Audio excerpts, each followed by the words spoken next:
E aí, família, vamos lá? Tá na hora do vídeo. Olha só essa matéria que saiu agora há pouco. 40 mil estagiários estrangeiros entraram no Japão em meio à pandemia, enquanto outros são demitidos. Dois estagiários vietnamitas nas casas dos 20 anos, despedidos por um supermercado em Shikoku, no final do ano passado, como resultado da economia pandêmica, vieram até Tóquio para obter ajuda de um grupo de apoio para encontrar um novo emprego. O grupo de apoio à coexistência Japão-Vietnã, que ajudou os dois trabalhadores demitidos, estão tentando colocar estagiários vietnamitas desempregados em dezenas de empresas no Japão, que são conhecidos por serem empregadores de confiança. Jiro Yoshimizu, uma freira que dirige o grupo de apoio de Tóquio, disse que seu grupo recebeu milhares de casos em busca de ajudas até o momento. Quase 100 conseguiram novos empregos com a ajuda do grupo. O Japão aceitou dezenas de milhares de novos trainees técnicos desde o verão passado, embora muitos, como os dois trainees vietnamitas que chegaram antes, tenham perdido seus empregos e não tenham a ideia de quando podem voltar para casa em meio à pandemia de coronavírus. O governo estendeu a assistência aos estagiários desempregados desde o ano passado, mas os defensores dos trabalhos estrangeiros pedem uma ampla revisão do programa de treinamento técnico interno, dizendo que a medida de socorro não é suficiente. O ambiente em torno dos estagiários estrangeiros está se tornando cada vez mais hostil desde a pandemia. Cerca de 3 mil estagiários estavam desempregados no final de novembro, depois que seus empregadores faliram ou os despediram, de acordo com o Ministério do Trabalho e Bem-Estar. Aí eu vou levantar uma pergunta para vocês agora. O governo está dizendo aqui, cerca de 3 mil estagiários estavam desempregados no final de novembro, depois que seus empregadores faliram ou os despediram, de acordo com o Ministério do Trabalho, Saúde e Bem-Estar. A pergunta é a seguinte: será que esses estagiários técnicos entraram naquelas estatísticas de mais de 80 mil pessoas que foram demitidos ou não? Porque muitos deles, dependendo, não tinham o tempo suficiente para entrar com seguros-desemprego. E nessa brincadeira toda, como é que vai fazer parte da estatística? Então, dependendo desse número, pode ser muito maior de desempregados no Japão. Mesmo excluindo os números de estagiários técnicos. E será que só 3 mil são realmente só 3 mil estagiários técnicos desempregados no Japão?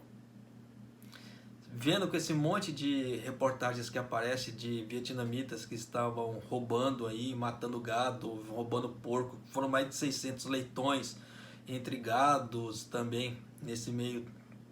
Leitões, foram mais de 600. Aí teve os porcos, teve roubo de frutas e etc e tal.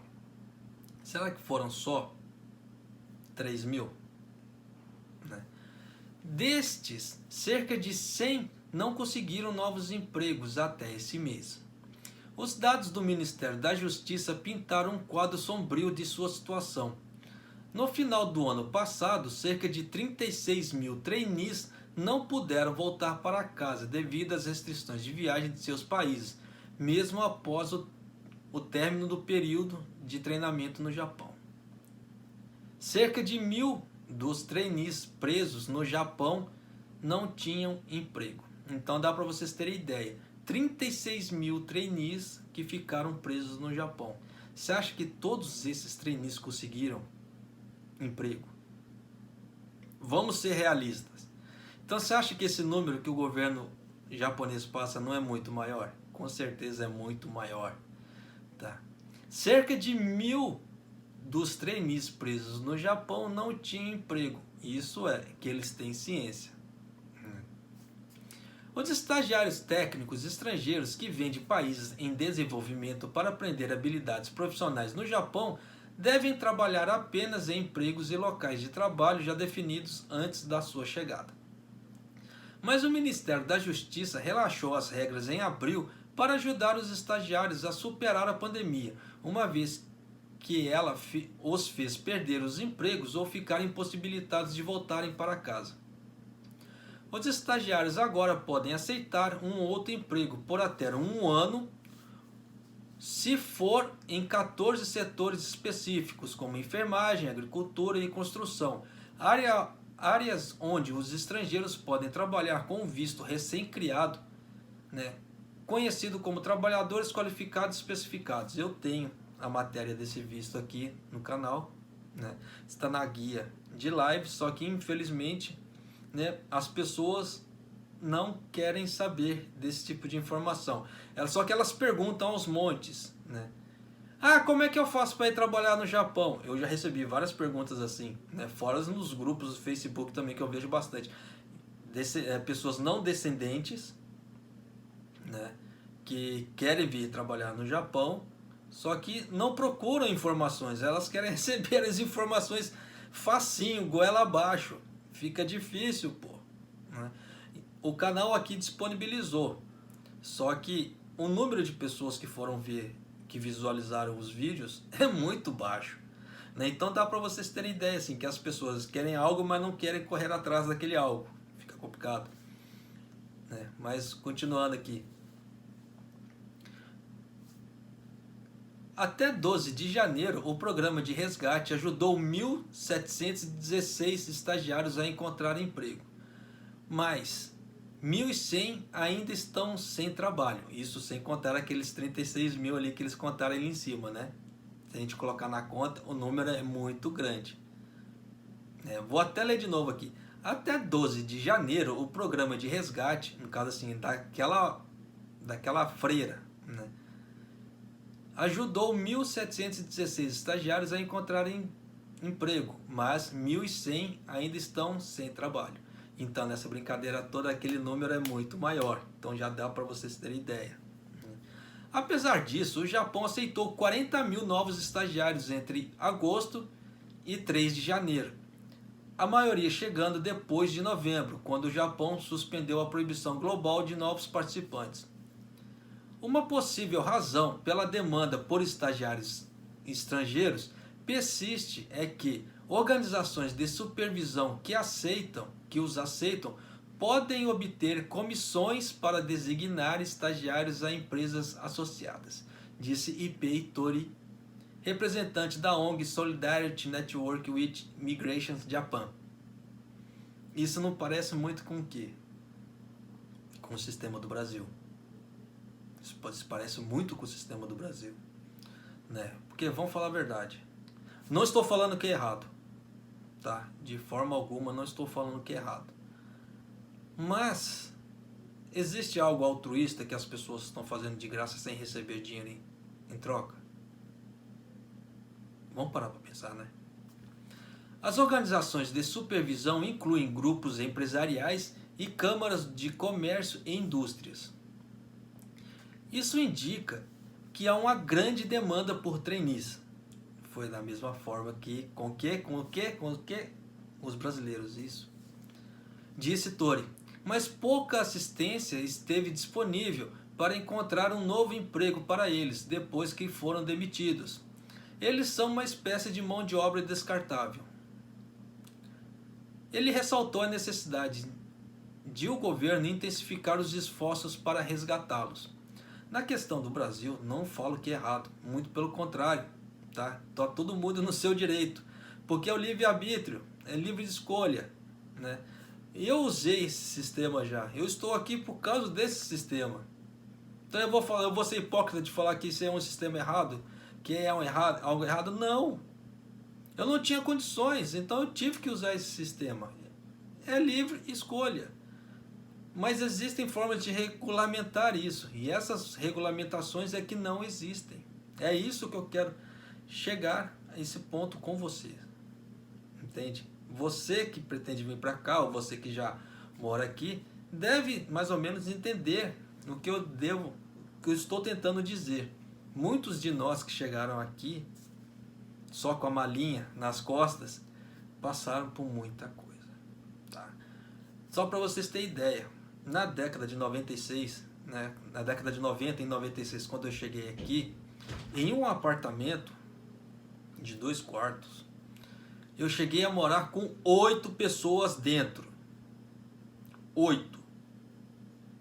Você imagina um apartamento no Japão com 8 pessoas dentro. Imagina 8 pessoas para cozinhar, 8 pessoas para tomar banho, com um banheiro e uma cozinha.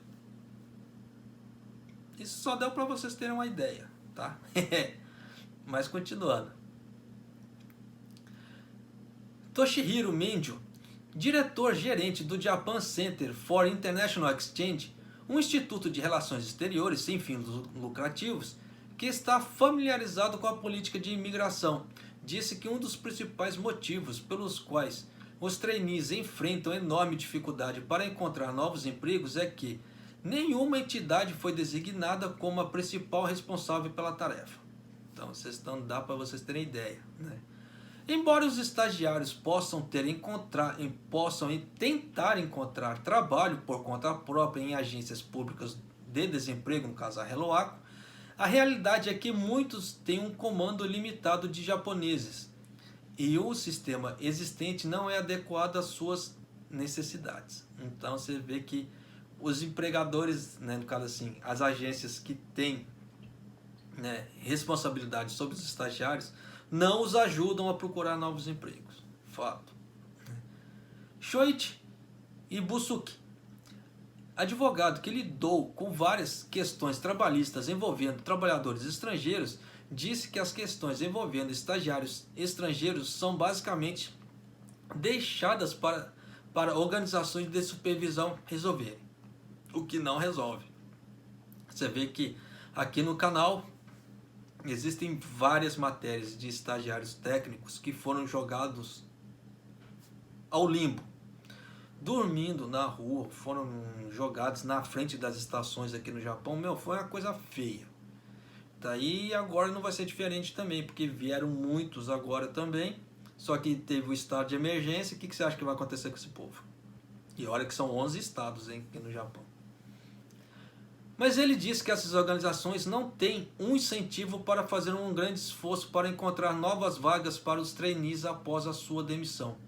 A razão é que essas organizações se tornarão inelegíveis para receber taxas de supervisão do governo se os estagiários conseguirem um emprego nas 14 indústrias onde os trabalhadores qualificados e especificados são empregados e seu status de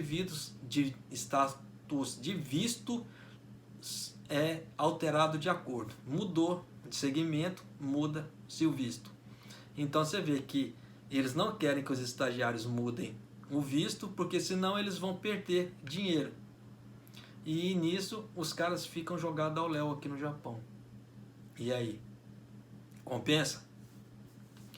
Yoshimizu propôs a criação de um novo mecanismo no qual uma entidade será contratada para se especializar na colocação de estagiários estrangeiros. Olha aí, esse tipo de coisa, né, serve como know-how para a entrada de um novo segmento de trabalho aqui no Japão, igual principalmente para brasileiros que falam bem japonês, que poderiam fazer esse tipo de coisa, poderiam até abrir uma agência de colocação para estagiários técnicos estrangeiros aqui no Japão.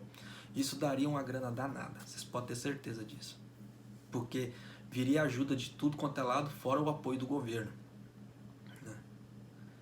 O programa de treinamento técnico de estagiários no Japão há muito é criticado como disfarce para o uso de trabalhadores estrangeiros como mão de obra barata, sob o nome de treinamento para o emprego.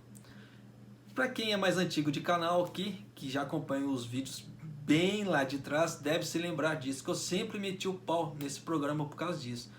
É muito disfarçado, né? Porque eu já relatei em outros vídeos também, que eu já vi, né? Trabalhei numa empresa, né, diretamente com estagiários técnicos, e eu vi o que acontecia ali, né? Essas estagiárias técnicas eram minhas vizinhas. Então, meu, não tem como você falar que aquilo ali era um estágio. Muita sacanagem, mas de qualquer maneira, né, vida que se segue. Minju disse que é hora do Japão revisar o sistema em parte para se preparar para uma competição global cada vez mais intensa, para atrair trabalhadores estrangeiros nos próximos anos. Bom, isso aí é fato também, né? Mas como o Japão tem nome, as pessoas vêm para cá achando que é o Eldorado, né? Com aquele caminho de tijolinhos amarelos. Quando chega aqui, meu, tá com a cara na realidade, com o cara no muro da realidade, e começa uma série de problemas. Aconteceu comigo, aconteceu com várias outras pessoas também, né? Isso aí não é algo assim, né, como é que fala assim, esporádico. A forma como o país reformará o sistema determinará se o Japão se tornará um país de trabalhadores, assim, um país que os trabalhadores escolherem para vir trabalhar para cá, né, disse ele. O Japão deve compilar uma visão também para garantir pessoal estrangeiro para uma era pós-pandemia. Eu só vou fazer uma pergunta aqui, só vou deixar a pergunta para vocês. Vocês acham que o Japão está disposto a se tornar um país de mestiços? Diz para mim. Por quê? Esse tipo de visão aí é o que vai tornar o Japão um país de mestiços. E você acha que tem japoneses que estão dispostos a se relacionar com estrangeiros? Claro que tem. Só que da mesma forma que tem pessoas que não têm. E aí, né? Tem que se mudar muito a mentalidade, né, do povo japonês ainda em relação a estrangeiros, a se tornar um país de mestiços. Existe muito como é que se fala? O preconceito ainda aqui no Japão. Infelizmente tem. Você vê que o preconceito ele diminui com as gerações mais novas. Tem muita geração, o pessoal mais novo, que ele se dá muito bem com os estrangeiros, mas tem muitos, desculpe falar, dos antigos, que rejeitam os estrangeiros. Claro que você vê que como muda a mentalidade de local para local. Você vê que os japoneses que estão no Brasil, muitos deles não querem vir para o Japão mais. Porque acostumou com a mentalidade, acostumou com a liberdade de expressão, a liberdade de viver. Muitos deles não querem vir para o Japão. E eles são tipo assim, da era dos meus avós. Porque eu sou Sansei. Né? Eu conheço alguns deles que não querem vir para o Japão mais. Falam que Japão, Deus me livre. Eles falam, Deus me livre, não quero Japão não, Deus me livre, estou bem aqui. E vive num sítiozinho, terra vermelha, tranquilão, lá. O Japão com toda essa modernidade. Pergunta se vocês querem vir. Eles não querem. Por quê?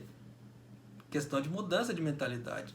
Muda o paradigma da coisa. E é muita que acontece aqui também. Né? Tem que acontecer conosco, comigo, com você, né? Em relação a essa mudança de paradigma também, para mudança de ideias, para podermos avançarmos como pessoa também, não só financeiramente, porque todos que estão aqui estão procurando o ganho financeiramente, mas como pessoa, como é que fica? Porque não adianta nada você ganhar um bruto de um dinheiro se você, como é que se fala assim, distrata as pessoas, trata as pessoas igual lixo. Você vai usufruir dessa grana com felicidade como? É só uma forma de pensar, é meu jeito de pensar. Cada um pensa de uma forma que quiser. Essa é a beleza do livre-arbítrio que Deus deu para nós. Pensar da melhor maneira possível. Da mesma forma que eu falo, que os agenciadores do Brasil não estão errados de fazer o que eles fazem. Eles estão no direito deles. É o ganha-pão deles. Só que existem muitos agenciadores, muito show de bola, muito gente boa, pessoas boníssimas. Conheço vários deles, tanto que quando eu vim foi por eles também. Mas tem muita gente, desculpa assim, tem muito filho de uma puta. Desculpa o termo. Tem muita gente miserável que para querer que a pessoa assine o contrato logo e despache a pessoa logo, eles prometem mundo e o fundo, e quando chega aqui só tem os fundos. Por quê? Quando a pessoa sentou a bunda no avião, embarcou, meu irmão, o problema já não é mais deles, já não é mais do agenciador. Vocês entendem? O problema é da pessoa aqui com a empreiteira. Então existe muita realidade que nós temos que parar para pensar. Por isso que eu falo que os agenciadores do Brasil, eles não estão errados em fazer o trabalho dele. Só que existe a forma de se fazer o trabalho, que são coisas diferentes, né? Porque prometerem o mundo e o fundo, chega aqui só encontra o fundo, que acontece com muita gente, É zoado. Da mesma forma que acontece com os estagiários técnicos. Você acha que eles pagam barato? Tem casos de estagiários técnicos que fazem dívidas de 1 milhão de ienes para poder vir para cá. E eles vivem numa vida paupérrima, então eles têm que fazer empréstimos daqui e ali para conseguir pagar o atravessador para o cara poder vir. Sendo que o governo já falou, já deu diretrizes já em relação a isso. Mas você acha que o governo tem condições de fiscalizar tudo? Não tem. Então tem muita coisa que nós precisamos parar para pensar. Por isso que eu falo, o cérebro não é droga. Tá? Podemos pensar à vontade. E não devemos aceitar tudo goela abaixo, de forma fácil. Por quê? Se as pessoas acompanhassem certos dados, muitos dos problemas que as pessoas poderiam vir a passar, elas não passam. Por quê? Tomam a decisão mais assertiva possível de acordo com a informação que é passada para eles. No caso assim, eu estou passando informação para vocês, mas não precisam acreditar em mim. Como eu falo que eu não sou influenciador digital, existem outras mídias também, tanto brasileiras como japonesas, que dá para vocês acompanharem as informações e pegar as informações e tomarem a melhor decisão para a vida de vocês. Para evitar o quê? Falar assim, ah, aconteceu isso comigo, eu sou vítima da coisa. Não, informações existem. Da mesma forma que eu falo, eu já passei experiências no Japão, porque eu me fiz de cego por não querer enxergar as informações e passei certas situações que eu não tinha necessidade de passar, por querer dar uma de bonzinho, para ter a aceitação das pessoas, falar rai. Só que nisso quem se lascou foi eu e as pessoas ficaram bem. Por isso que eu falo, não aceitem tudo goela abaixo. A vida mostra informações. As informações são mostradas o tempo todo. Igual o colega de trabalho do lado. O cara pode ser uma miséria. Dá a entender que o cara vai te colocar no seu. E aí? Você vai ficar falando raio pro cara o tempo todo? Para querer fazer a política da boa vizinhança? E nisso o cara só te lascando? E aí? Então tem muita coisa que nós temos que parar para pensar, para podermos crescer como pessoas, para não apanharmos. Por quê? Tudo que a gente passa, nós passamos, né? Eu quero dizer assim, o que você tem que passar, você vai passar. Ninguém em sua volta vai passar. Não tem como dividir a dor. Ah, eu vou te dar me dá um pedacinho da sua dor para você ficar bem. Não existe isso. Podemos sim, as pessoas em nossa volta, amenizar a nossa dor com alguma ajuda, mas o que você está passando dentro de você, só você sabe o que você está passando. Da mesma forma que muitos desses estagiários técnicos que vieram para cá com sonhos e hoje viram os sonhos deles ruir. É triste, é triste. Por isso que temos que saber nos proteger também. O vídeo ficou comprido? Me desculpe, família. São várias indagações, sim, mas são coisas que nós temos que pensar para nós nos protegermos. Seja do ambiente, seja de pessoas do lado. Né? Porque só nós sabemos nossas dores e nossas alegrias. Cansa de bater nisso. Por quê? Você é a pessoa mais importante para você. Se você cair, o que vai ser de todos em sua volta? Que dependem de você, caso você tenha que dar assistência para alguém. E aí? Então o seu bem-estar não é em primeiro lugar? É isso que eu quero passar sempre para vocês.